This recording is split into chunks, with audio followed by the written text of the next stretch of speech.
Hey, this is Mike Kinkin here. I'm here with Jimmy Lowe. Jimmy Lowe is a former military member on the USAR Hall of Fame, played a lot in the CPRT, and we want to hear a little bit about his story.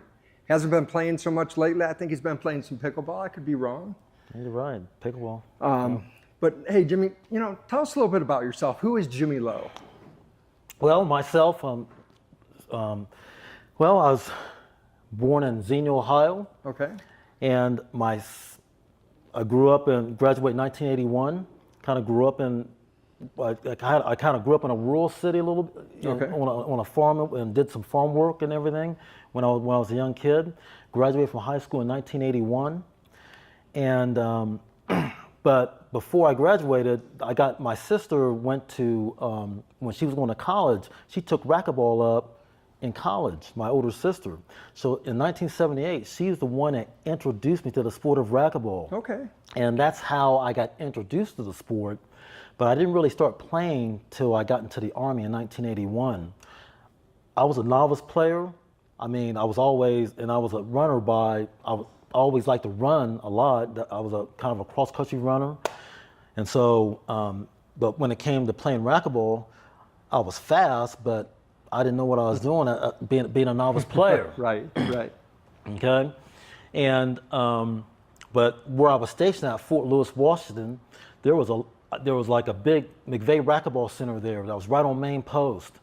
And there was a lot of good players there. And I kind of really admired the way they played, and I was very jealous of how good they were. And I said, I want to be as good as these guys.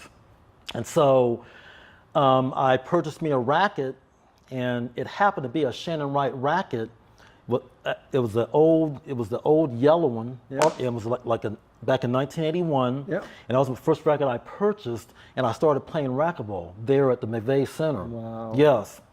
And it's kind of funny how I thought that Shannon, I had a lot of male friends that was named Shannon. Yeah. And so I always, in my mind, thought Shannon Wright was a male player. Yeah. And not to be disrespectful or anything, but it was just one of those things in my mind. I was 18 years old. Right. I didn't You really associated it. I associated it. Yeah. I just took it for granted like that. Right. And so, and being an Army guy, what did I know? I just give me a racket. It looks good. I'm going to play with it. Yeah. Yep. And that racket did look in the day. Yeah, back in the day. And so going back to my Army career, I spent 20 years in the Army. From 1981, I retired in 2001.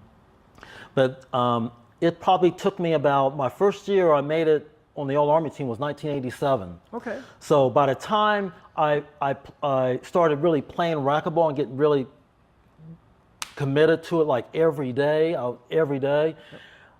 I actually won my first open tournament in 1987. Okay. And so it took me probably, I would say, a good 5 to 6 years to attain that. Right. And it wasn't a big open tournament. It was just a local open tournament that I was able to squeak by and win.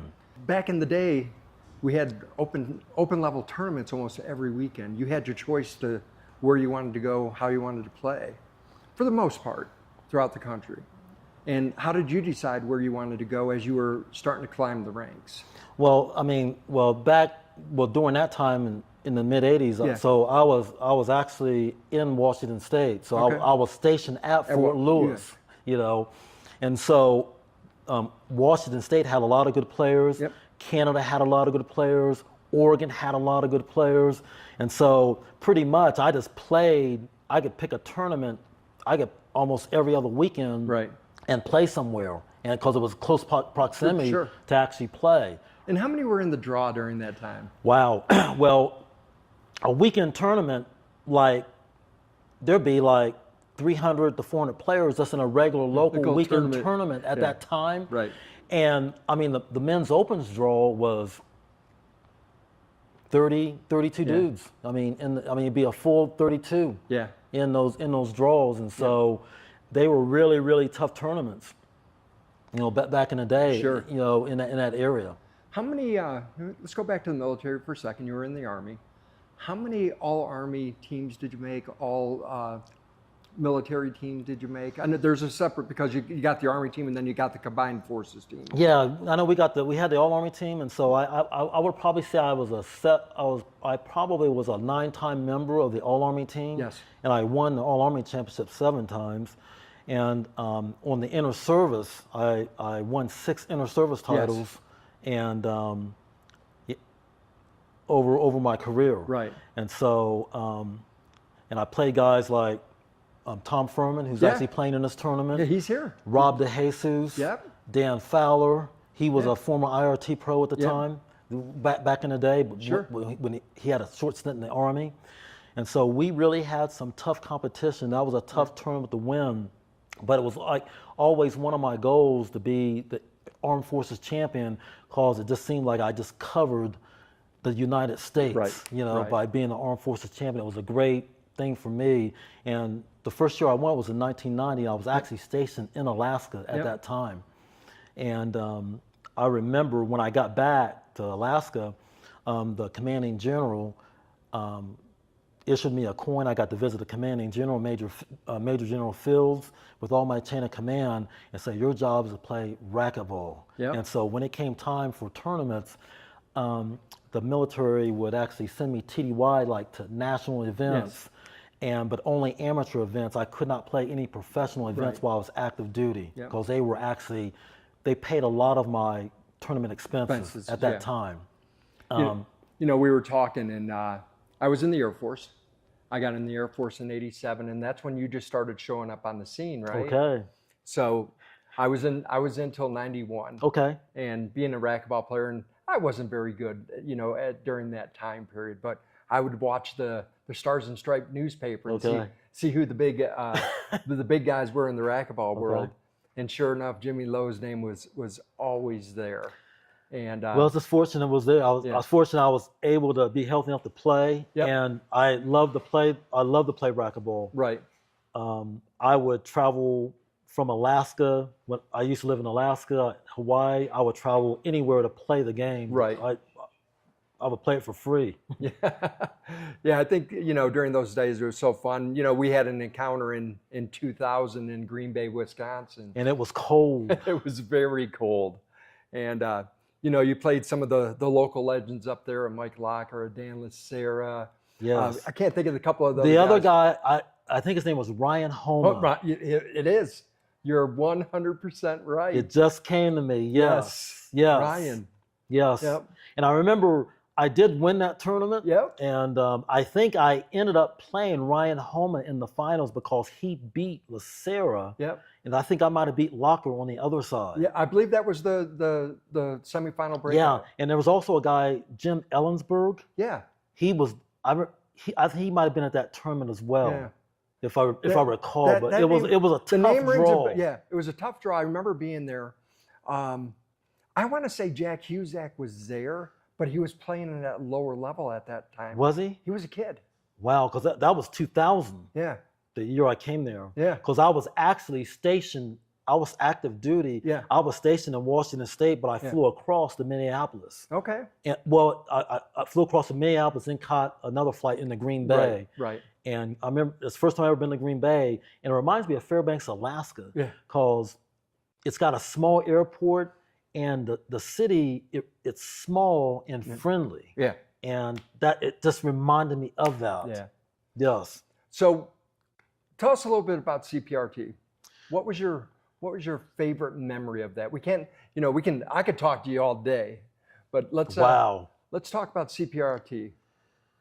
Well, so I know the CPRT, they actually started, I think, in 2007. That sounds about the right time. Yeah. And so I had knee surgery in September of 2007. And so I missed the national doubles because the national doubles was in September before they moved it in February. Yep. And I just had meniscus. I had to clean up my knee. Yeah. But I do know the CPRT, they had a lot of tournaments that were going on at that same time because they were just getting it started. And I noticed that, and I would actually follow it on, what was actually happening, because pretty much all the, like Swain, Klaus, Mike Ray, Mike Ceresia, had a lot of great, Jerry Price, Yeah. a lot of great players. Ruben Gonzalez would actually play that. And since I had my surgery, I said my goal is I need to get back where I could play in this tour. Yeah. And it was just killing me to see these guys playing, and I couldn't be a part of it. Yep. And so, so once I got back on my feet, once I got my knee kind of started feeling better and rehabbing it, I think my first CPRT tournament was it was at the Big C Club in the Bay Area. Yeah. The Big C Club. Yep. Yes. Yeah. Concord. Okay, Concord. Concord, Yeah. Concord. Yes. That's my first one I went to. And I ended up playing Swain in the quarterfinals. And I lost the first game. Then I won the second two games. I won the second and the third game. Then I lost the fourth and the fifth game. But that gave me a clue. I said, I'm there. Yeah. My knee, I felt good confidence on my knee. Even though I lost that match, it was in April of 2008. I felt good about going into the CPRT Nationals in April of that same year. The CPRT Nationals later in that month. Yeah. So I went to Vegas, and I ended up playing Swain again in the quarterfinals. And this time I was able to win in 5.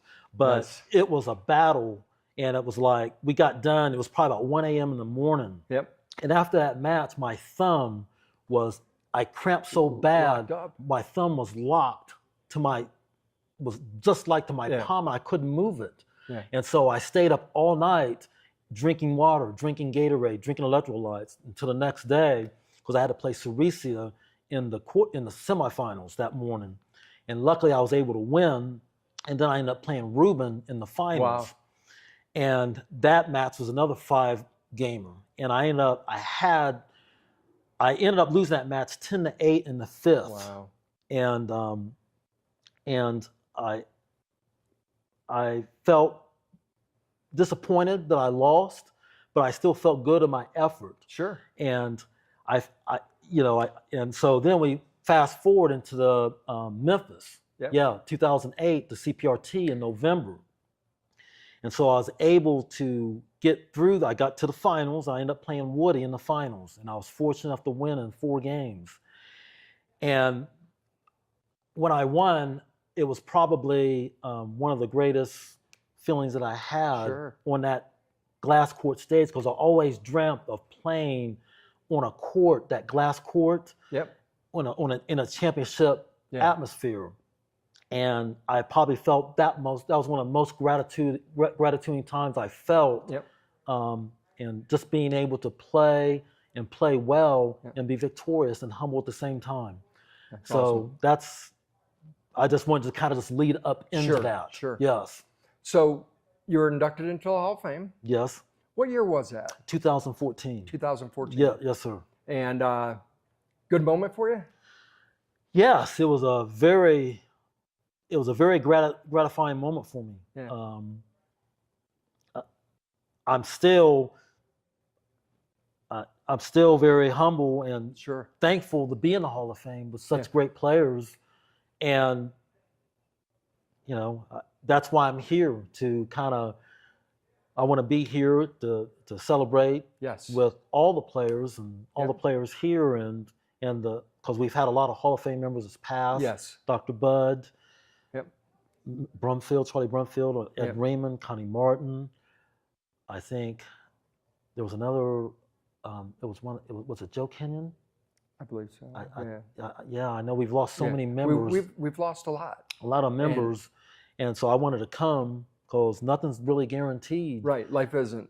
And we just need to take and appreciate every day we have. Sure. And to be, it's like one big family. Yep. And even though I'm not active in racquetball anymore, and you should be, I still it'll always be my family. Sure.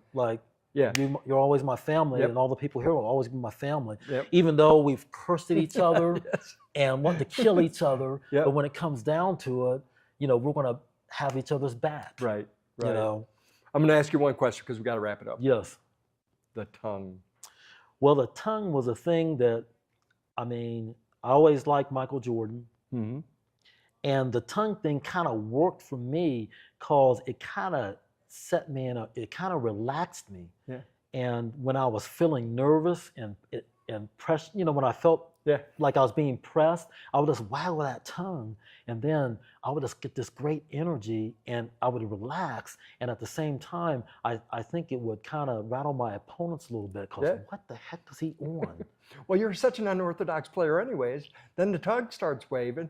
It's like, man, we didn't know what was going to happen. Yeah, and then I do know that I would pride myself on pace. Yeah. And so a lot of times when the rally was over, if the ball rolled to the corner or what corner, I would run to go get the ball and then run to the service box and be ready to serve. And I would want to make my opponent hold his racket up. Yeah. And so if I know I wasn't going to gain anything out as far as a point, but it sets a mental tone that I'm here full of energy and I'm getting to you mentally because I'm making you react to what I want you to do in your mind. And so that's I think that kind of went with my game, why it was kind of unorthodox. No, I always enjoyed when we decided to do this. It was like, who do you want to interview? Jimmy Lowe. So you were my pick there, man. Okay. Hey, thank you so much for taking time. Absolutely. I appreciate it. Congratulations being here. Look forward to seeing you tonight at the dinner. Absolutely. Thank you, Mike.